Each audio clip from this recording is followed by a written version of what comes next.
Univates para falar sobre o cenário econômico atual, a inflação, também a alta do diesel. Mas antes da gente entrar nesse assunto, saber então com ele se já tem algum posicionamento oficial da Univates a respeito dessas aulas que foram mantidas para a noite de hoje, em decorrência desse alerta de vento forte aqui para o Rio Grande do Sul e, consequentemente, ao Vale do Taquari. Tudo bem? Boa tarde. Tudo bem, boa tarde, Gabi, boa tarde, Ricardo.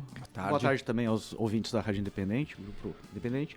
O posicionamento oficial que temos até o momento é que os professores da região metropolitana podem, se assim quiserem, dar aulas remotamente ou suspenderem a aula de hoje com posterior recuperação.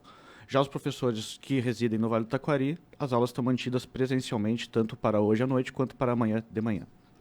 Tá certo, então aulas mantidas na Univates, pelo menos é a informação de agora, né? A gente sabe que quando se fala de uma previsão, às vezes as coisas podem mudar, mas por enquanto aulas presenciais mantidas. Acredito, Gabi, até por conta da Defesa Civil de Lajeado estar dizendo que para cá não tem uma preocupação tão grande, né? O Arthur Dures falou hoje pela manhã com o Paulo Locatelli Gandim, que é o secretário da Segurança Pública de Lajeado, e ele disse que, olha, estamos monitorando, todo mundo tem que ficar atento, mas por enquanto para cá não tem grandes problemas previstos. Então, talvez por isso, né? Talvez para outras regiões, especialmente Porto Alegre, região metropolitana, o leste, o sul do estado, há uma condição pior, e talvez por isso também a orientação para quem vem de lá, né? Para os professores que se deslocam de lá, que alguns vêm, então é uma condição diferente.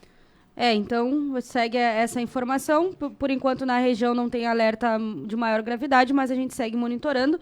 E entrando então na nossa pauta de hoje, falar sobre economia. E tá assustando falar de economia ultimamente, né? A gente vê a cesta básica mais cara, o combustível mais caro, tudo tendo o preço elevado e ao mesmo tempo o salário mínimo e outros salários eles seguem no mesmo valor e aí a conta não fecha. E por isso a gente vai conversar então com o economista Rafael Spengler para tentar entender um pouco desse cenário e por que acontecem essas altas constantes que não andam junto com o aumento do salário. Boa tarde mais uma vez e queria que você começasse então explicando para a gente um pouco desse cenário para tentar entender de uma forma geral o porquê que ocorrem esses aumentos e parece que ultimamente com mais frequência. Pois é, a inflação ela é um fenômeno natural, generalizado dos preços, mas nos últimos tempos o que tem acontecido é o chamado índice de difusão, que a maioria dos preços, 80% dos produtos tem aumentado, tem encarecido. Ao mesmo tempo que, como tu disseste, o salário não aumenta na mesma velocidade, mesmo ritmo. Então isso vai acabar impactando com certeza lá no supermercado e em todos os setores da cadeia produtiva. Inclusive com a alta dos combustíveis, isso tem um impacto em cadeia, que vai gerando... Primeiro sobe os combustíveis, depois sobe os alimentos que são transportados via caminhão e assim por diante vai toda a cadeia produtiva tendo esse colapso nesse caso aqui, nesse momento. E nós temos uma série de fatores que fazem com que a nossa economia ela esteja nesse momento tão crítico, né? Porque começou com o Covid, passou o Covid, ainda não passou, né? Ela está aí. Agora tem a própria dengue, embora a dengue na economia não está pesando tanto, mas aí vem uma guerra entre Ucrânia e Rússia, que tem reflexos aqui. Aí tem o barril do petróleo, que como consequência da guerra já tinha com a Covid, veio agora também mais reflexos, e o diesel, é GNV, é alimentos, é tudo. Quando é que isso vai parar? Eu não sei se essa resposta aí nós teremos, né? Mas o que a economia, os economistas estão prevendo, só quando terminar a guerra lá entre Rússia e Ucrânia? Olha, se eu soubesse essa resposta peremptoriamente, definitivamente, eu estaria muito milionário, né? Multimilionário. Mas é isso que está dizendo. Esse momento que a gente está vivendo nos últimos 2, 3 anos, com pandemia de Covid, aí agora problema com a dengue, epidemia de dengue no caso, tem também a guerra que a projeção para barril de petróleo, por exemplo, é muito dependente da guerra. É impossível saber quando a guerra vai terminar.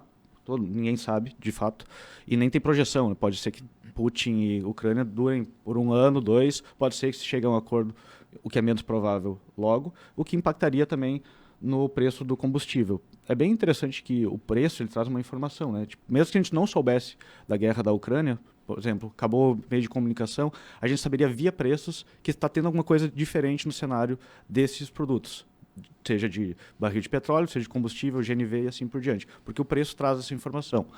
Agora, a tendência, então, é que, como a política de preço da Petrobras é colocar o barril de petróleo e combustível no Brasil de acordo com os preços internacionais e de acordo com o dólar, Então a tendência é que não seja logo que seja amainado o preço, vai continuar num nível assim, a não ser que tenha uma mudança política de preço da Petrobras, o que sempre é uma possibilidade do ponto de vista político, né? Daí a gente vai saindo um pouco da seara econômica. Rafael, o que a gente pode falar de alternativas? A gente já começou a conversa falando de várias coisas que aumentam o preço, mas que os salários eles não andam na mesma velocidade. Só que a vida continua, as pessoas precisam continuar abastecendo, se alimentando, indo ao trabalho. O que fazer nesses momentos assim que as coisas se elevam com uma velocidade tão alta e as pessoas precisam continuar suas vidas e, ao mesmo tempo, com o mesmo dinheiro que ganhavam quando eram outros valores? Pois é, algum aspecto, dado que a pandemia foi uma coisa horrível, mas um aspecto que melhorou um pouco foi a quantidade de informação disponível na internet. Então, os principais supermercados aqui da região, eles têm disponível nos seus sites os preços que estão lá para os produtos. Então, a pesquisa de preço, de uma certa forma, se tornou menos custosa para quem quer fazer uma pesquisa de preço, entra no site, consegue ver os preços e consegue ver qual é o supermercado mais barato de acordo com a sua cesta de consumo. Então, um mercado vai ser mais caro em alimentos, por exemplo, outro vai ser mais caro em produtos de limpeza, mas, de acordo com a cesta de consumo de cada pessoa, pode escolher qual supermercado que tu vai querer ir, além, claro, das dicas mais tradicionais de segurar um pouco o bolso, talvez em vez de pegar um Uber e caminhar um pouquinho, é muito difícil de fugir, de fato. E produtos, às vezes, são, por exemplo, tomate, é um produto que não tem como substituir por outro, ele é tomate. O que tu pode fazer em alguns produtos é substituir por uma marca mais barata ou coisas do tipo, mas seriam essas dicas mais assim genéricas para a população em geral. Mas o principal é pesquisa de preços e ir atrás daquilo que você consome de fato. Bom que você falou no tomate, porque conversando com alguns amigos aí em rodas, até no final de semana, as pessoas vêm dizer assim, daí vem dizer que a inflação, o vilão é o tomate, é a cebola, que custa ali alguns reais. Poxa, tem coisa que, né, tem um valor muito mais elevado. Tenta explicar um pouquinho por que se fala, né, de alguns alimentos ou de alguns itens e quais são aqueles que mais estão pesando no bolso aí. A gente vê o óleo de soja, né, que a gente costuma chamar de azeite, né, que está muito pesado também desde o ano passado, ano retrasado, se percebe uma alta muito grande, mas outros itens também que têm chamado a atenção e aqueles que poderão ter ainda como consequência a elevação no seu preço. Pois é, o arroz, por exemplo, é um produto consumido por todo mundo no Brasil. Então, esse preço do arroz, se ele sobe 1%, ele vai impactar 1% em praticamente todos os produtos, prato feito e qualquer coisa do gênero. O que as pessoas às vezes não percebem é que a forma de cálculo da inflação ela é super complexa. Tem uma lista imensa, enorme de produtos. Todos os produtos que imaginar estão lá no índice de preço de inflação. Cada produto tem um peso. E esse peso vai sendo refletido dentro da inflação e cada região também tem o seu peso. Por exemplo, erva mate. Se subir o preço da erva mate, para o gaúcho tem uma importância. Para um baiano, zero importância, porque eles praticamente não consomem erva mate. Então, a inflação, ela é, às vezes, tu tem um índice de inflação calculado lá, vamos dizer, 10%. E a pessoa diz, não, mas eu estou vendo crescer muito mais a inflação. Por quê? Porque a inflação daquilo que tu consome pode ter aumentado mais do que a média dos preços relativos, né? Ao passo que para algumas pessoas, sei lá, pessoal aí do final de semana, se subiu a cerveja 10% é um caos. Agora, se subiu... E está subindo também, muito exato. Mais que 10%. Por conta Agora, do trigo, né? Eu acho que é um reflexo disso também. Todos os cereais estão em alta, então isso impacta muito. Toda a cadeia aí de produtos alimentícios está sendo muito impactada. E também, né, por causa do preço do transporte. Combustível, mais uma vez, que impacta. Como o Brasil tem uma malha ferroviária e hidroviária muito fraca, então acaba sendo transportado praticamente tudo por caminhão. E com o preço do combustível alto, impacta também ali no preço do alimento.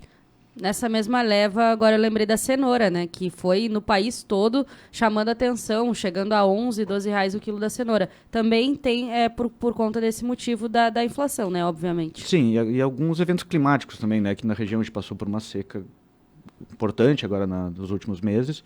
Então isso tudo vai influenciando para que tenha um aumento de preços e também o dólar aumentando, os produtos que a gente importa, por exemplo, trigo da Argentina, acabam também crescendo o valor.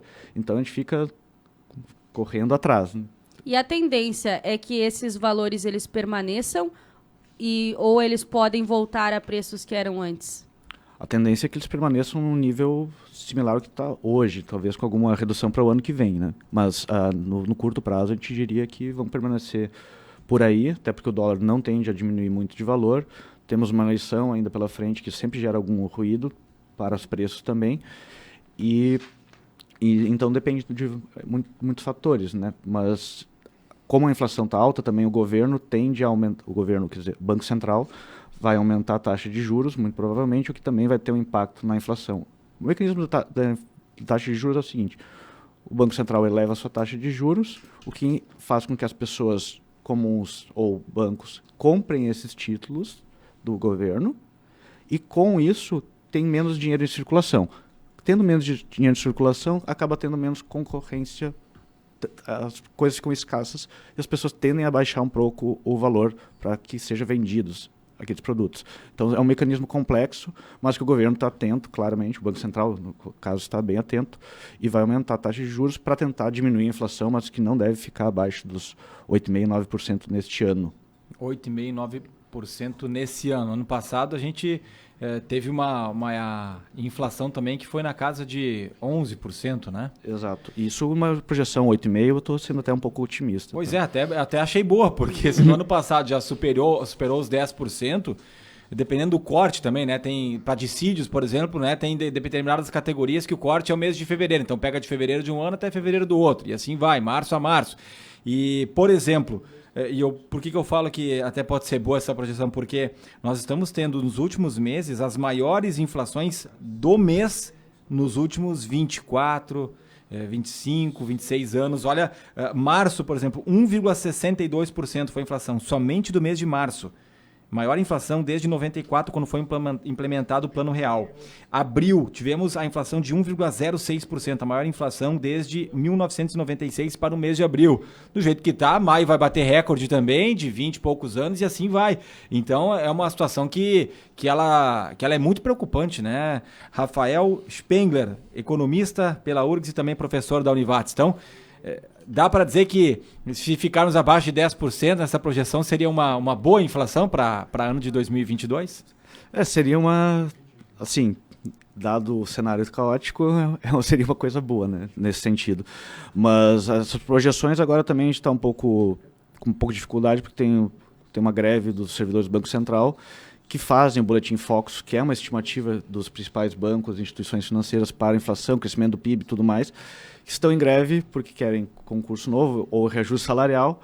E então a gente está perdendo essas projeções também, que são semanalmente divulgadas. Então até isso a gente perde um pouco. O saque do FGTS que o governo federal está liberando agora, né? R$1.000 para as pessoas que tiverem o valor no seu fundo.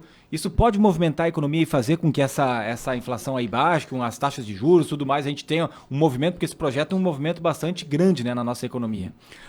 Bem, na verdade, o FGTS ele tende a injetar mais dinheiro na economia e tende a aumentar a inflação, até se fosse só esses dois pontos. Uhum. A questão aqui é que o FGTS, pelo que eu tenho analisado, tem sido muito usado para pagamento de dívidas. Então, o Brasil está muito endividado, o povo brasileiro está muito endividado. Então, o FGTS muitas vezes está sendo assim, um respiro financeiro para as famílias que podem usar isso aí para pagar contas atrasadas e, enfim, tocar a vida adiante. Então, na verdade, esse até R$1.000, né, do FGTS para quem tem contas ativas, ele é mais um salva-vidas do que até assim Mesmo que injete dinheiro na economia, não significa a inflação vai subir com isso. Tá? Exatamente. Esse seria o pressuposto de que tu tem mais dinheiro na economia, as pessoas têm mais dinheiro para gastar, elas gastam, então provavelmente tem mais competição pelos produtos, então eles tendem a aumentar. Isso assim, um modelo meio teórico, né? Tipo, tô isolando um monte de variáveis, mas isso seria o mais esperado, Sander. Porém, que bom que teve esse benefício, né? A tua dica como economista, as pessoas que têm dívidas realmente devem pegar esse dinheiro e quitar elas? E caso ao contrário não faz o uso ou faz o uso da mesma forma? Olha, para quem tem dívidas, usa esse dinheiro para pagar as dívidas e tenta, antes de pagar, simplesmente tenta negociar com quem é o credor. Muitas vezes consegue um desconto importante, de 20%, 30%, 40%, dependendo do caso, ou até do tempo da dívida que tu tem. Então faça a negociação antes, use esse dinheiro para pagar a dívida. Caso não tenha dívida, muito bom, parabéns para você. E aí tenta investir, né? Tenta segurar esse dinheiro porque é um dinheiro importante que pode ser usado para quem não tem dívida, para investimento, para quem tem dívida, para renegociação, até porque as taxas de juros, como indiquei antes, estão bem altas, então tenta pagar a dívida o quanto antes para se livrar disso. Clayton, nosso ouvinte, ele diz: boa tarde, não vi ninguém reclamando da alta dos cigarros, e coloca emojis aqui com risadas, né? Ele diz: na construção o saco de cimento estava R$ 24,00 antes da pandemia, agora chegou a R$ 45,00, o saco está inviável construir, o problema é que o salário está congelado, isso é o que a gente mais escuta, né? O problema é que o salário, né? Já diria o professor Raimundo, Chico Anísio, e é isso que as pessoas muitas vezes falam: tá aumentando tudo, mas a gente não tem. Ontem mesmo estava ali comprando lanche e uma pessoa na fila falou isso, né? Tá tudo aumentando, mas o salário continua igual. Então, isso também, né, é uma dificuldade, embora eu tenha visto que alguns dissídios aí, a própria negociação aqui dos síndicos comerciais está pagando pelo menos o reajuste, né, que é a inflação. Uhum. Não, pois é, o Clayton diz aí do aumento do cigarro, pois é, para ele esse produto é importante. Para quem não é fumante, esse produto não interessa, pode aumentar 100%. Talvez não seja, ele botou risada aqui. Ele colocou aí para... Provavelmente para fazer uma brincadeirinha, mas é bom para ilustrar, né? Para quem não é fumante, não importa o preço do cigarro, agora para quem é fumante isso vai importar. Agora, tu tem razão, e é uma defasagem nos dissídios, né? Por exemplo, está recuperando agora uma porcentagem importante, mas ficou um tempão sem ter esse reajuste. Então, de certa forma, está recompondo aquilo que tu perdeu de poder aquisitivo, e agora com a inflação continuando, vai ficar perdendo por mais um tempo até tu ter essa recuperação, essa recomposição, digamos. Rafael, muito obrigado pela sua presença aqui na Rádio Independente, pelos esclarecimentos. É um assunto bem complexo, né? Envolve muita coisa, envolve a vida de todos nós. Eu acho que por isso também se torna ainda mais importante. Muito obrigado pelo convite, agradeço, fico à disposição de sempre, espero que tenha contribuído para o debate aí, pessoal da Rádio Independente. Com certeza. Valeu. Rafael Spengler, professor da Univates e economista formado pela URGS. O Clayton está dizendo o seguinte, ó: eu não fumo, mas para quem fuma faz a diferença. Então, é isso. Assim como o Rafael falou, né? Para quem aqui do Rio Grande do Sul, a erva subindo o valor vai fazer uma diferença. Para o Nordeste não vai fazer. E dependendo, quem come carne, né, Gabriela? Quem gosta de um churrasquinho, como nós, vai fazer diferença. O cara que é vegetariano, vegano, não vai mudar se vai, né? Então tem tudo isso, cada um na sua realidade, mas o impacto acaba vindo de uma forma ou outra. O problema é que está subindo tudo, então acaba impactando todo mundo. Não tem quem fique de fora. 10 minutos para as 4 horas da tarde, a gente vai para o intervalo comercial e já voltamos com mais Redação no Ar. Na Independente